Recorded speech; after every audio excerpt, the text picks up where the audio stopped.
అన్నం పరబ్రహ్మ స్వరూపం. అన్నం నీ కంచంలోకి రావడానికి అన్ని కులాల వారు కష్టపడితేనే వచ్చింది.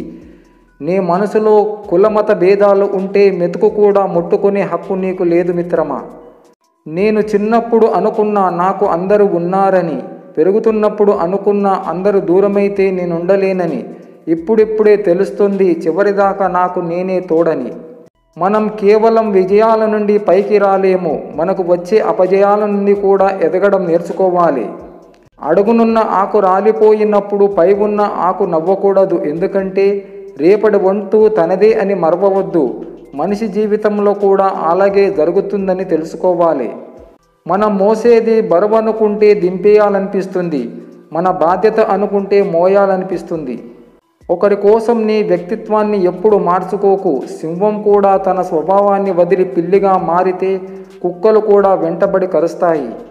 1000 గోవుల మధ్య ఒకే చోట ఉన్న దూడ ఖచ్చితంగా తల్లిని వెతుక్కుంటూ తన దగ్గరికి ఎలా వెళ్ళగలదో, మంచి చెడు పుణ్యం పాపం మనం చేసే కర్మఫలాలు కూడా మనల్ని వెతుక్కుంటూ వచ్చేస్తాయి. నిన్ను చూసి మురిగే ప్రతి కుక్క దగ్గర నువ్వు ఆగి రాళ్ళు విసరవలసిన అవసరం లేదు. అలా చేస్తూ వెళితే నీ గమ్యానికి నువ్వు ఎన్నటికీ చేరుకోలేవు. ఒకప్పుడు 2 తల్లిదండ్రులు కలిసి 10 మంది పిల్లలకు అన్నం పెట్టేవాళ్ళు. అదేంటో తెలియదు కానీ ఇప్పుడు 10 మంది పిల్లలు కలిసి 2 తల్లిదండ్రులకు అన్నం పెట్టడానికి నరకయాతన పడుతున్నారు. 4 స్త్రీలను ఎప్పటికీ మరవకు మిత్రమా. 1 నీకు జన్మనిచ్చిన స్త్రీ అంటే అమ్మ. 2 నీతో పాటు పుట్టిన స్త్రీ అంటే అక్కనో చెల్లెలో. 3 నీకోసం పుట్టిన స్త్రీ అంటే నీ భార్య. 4 నీకు పుట్టిన స్త్రీ అంటే నీ కూతురు.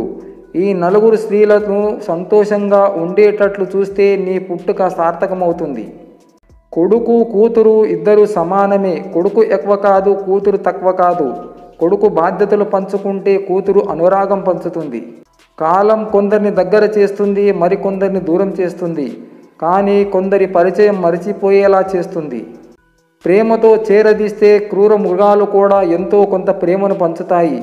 కానీ కొన్ని కఠినమైన హృదయాలు ఉంటాయి. వారిపైన మనం ఎంత గొప్పగా ప్రేమ చూపినా కూడా బండరాయి లాంటి వాళ్ళ మనసులో కొంచెం కూడా ప్రేమ పుట్టదు. ప్రతిదాని గురించి తీవ్రంగా ఆలోచించి సాధించేది ఏమీ లేదు. ఆయాసపడటం తప్ప ఏమీ లేదు.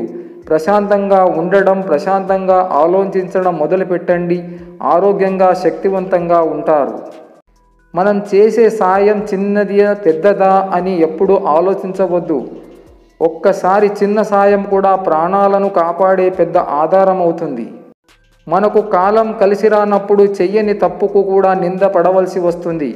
అలాంటి సమయంలో మౌనంగా దూరంగా ఉండటం మంచిది. నేను తప్పు చేస్తేనే తల దించుకుంటా అంతే, కానీ నా తప్పు లేకపోతే ఎవరికి భయపడను, ఎవరినైనా ఎదిరిస్తాను. అత్యాశ గల వ్యక్తిని బహుమతితో సంతృప్తిపరచండి. కఠినమైన మనిషిని ఒక్క నమస్కారం చేసి సంతృప్తిపరచండి. ఒక మూర్ఖుడికి గౌరవం ఇవ్వడం ద్వారా అతన్ని సంతృప్తిపరచండి. ఒక మంచి వ్యక్తికి నిజం చెప్పి మంచి మాటలు చెప్పి సంతృప్తిపరచండి. ప్రపంచంలో ఏ మనిషి అయినా సంతోషాన్ని కోరుకుంటాడు తప్ప దుఃఖాన్ని కోరుకోడు. వర్షపు చినుకులు లేకుండా ఇంద్రధనస్సు లేనట్టే కష్టాలు పడకుండా సంతోషం ఆనందం ఎప్పుడూ దొరకదు.